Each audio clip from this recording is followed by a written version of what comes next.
one community. I now host Right on Four Corners every Wednesday, 10:30 to 11, when I'll talk to local and regional authors.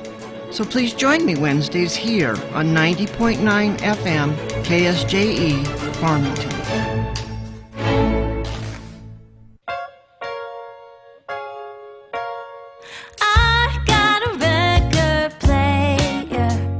Tune into Turntable Taxi on KSJE Saturday nights at 8 o'clock.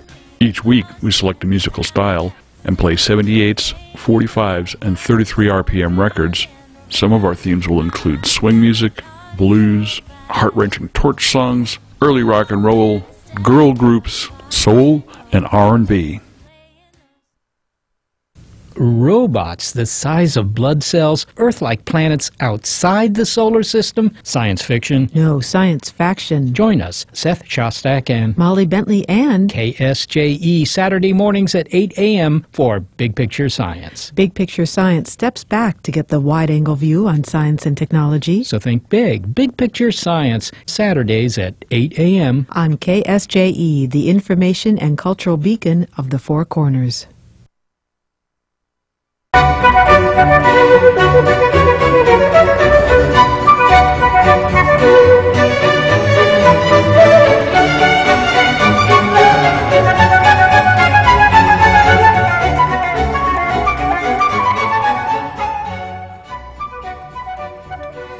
8:53, it is Wednesday morning here on KSJE. You're listening to the Scott Michlin Morning Program, and it's time to take our weekly trip to the Encouragement Lab. Communications Professor Dr. Mike Hadabaugh is joining us live this morning via Skype from the Encouragement Lab. Dr. Hadabaugh, good morning.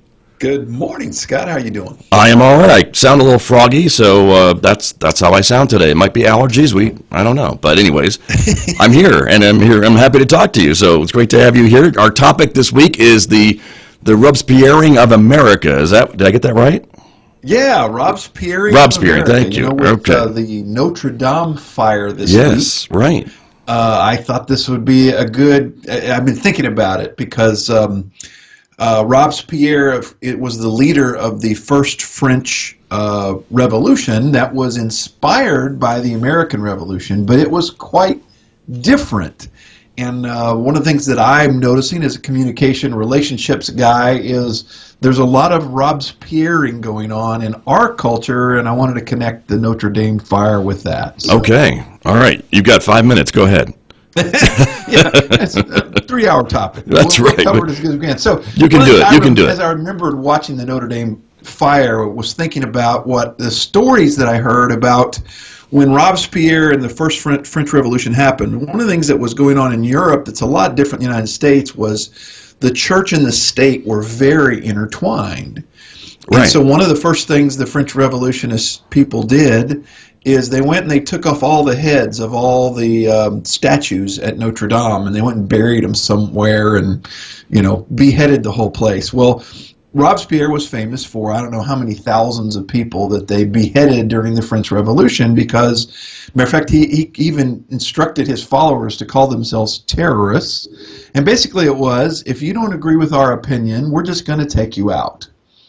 And my connection to all this is that I see a lot of that kind of behavior right now on American, dialogue, when we have political dialogue, whether you're on the left or you're on the right. I see a lot of what I consider to be Robespierring. In other words, if you disagree with me, you must be stupid or crazy or a danger to the public, and I think that's dangerous. I agree, and it's become very politicized. I think too in social media. When you scroll down, if you have a D next to your name or an R next to your name, if you're on the other side of that, you have nothing of important to add to the conversation, it seems. Well, and I saw a story today out of New Mexico that they're considering canceling the cheer competition next year. Right. Because of all the social media attacks on people from parents, coaches, and participants. This is New Mexico. They're going to think about that. They're going to cancel the cheer. And now I've been to that competition. My daughters were dancers. And I can tell you that, man, it can be cutthroat. And I just think we better stop and ask ourselves, what are we doing to ourselves? What are we teaching to the next generation? of people, and I don't like it. I think it's really scary where we're headed if we don't stop it. So that's why I want to be real blunt and say, hey, it's the Robespierreing of America, because that's where this will end up, is one side will say, we're going to win, and when we win, we're going to literally take out, we're going to behead. It won't be a guillotine, it'll be something else, but that's what we're going to do. And we need to examine ourselves and go, there's nothing worth that, nothing.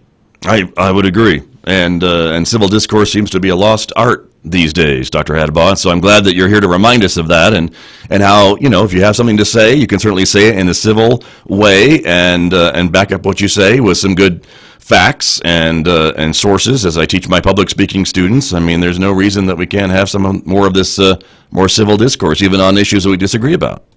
Well, and ultimately realize that what happened to Robespierre will eventually happen to you, and that is, eventually Robespierre, his own followers said, "Oh, we don't like you anymore," and they beheaded him. And so, when you live by the sword, you die by the sword. And that's what I think. Again, I just would say this to all of my friends on both sides of the political spectrum.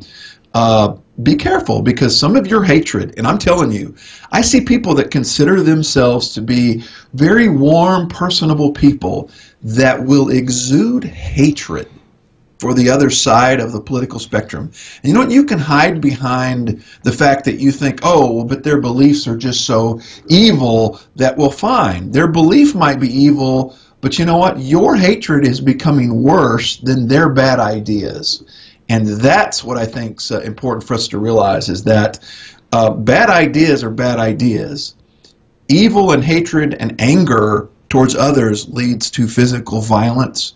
And that's what I'm concerned that we're headed towards, that we've got to stop. So I think that's good advice, Dr. Hadebaugh, for us to remember each and every day. So thank you so much. Yeah, take out that cough, man. Get rid I know, of that. right? We'll get rid of it. We will. Thank you so much, Dr. Hadebaugh.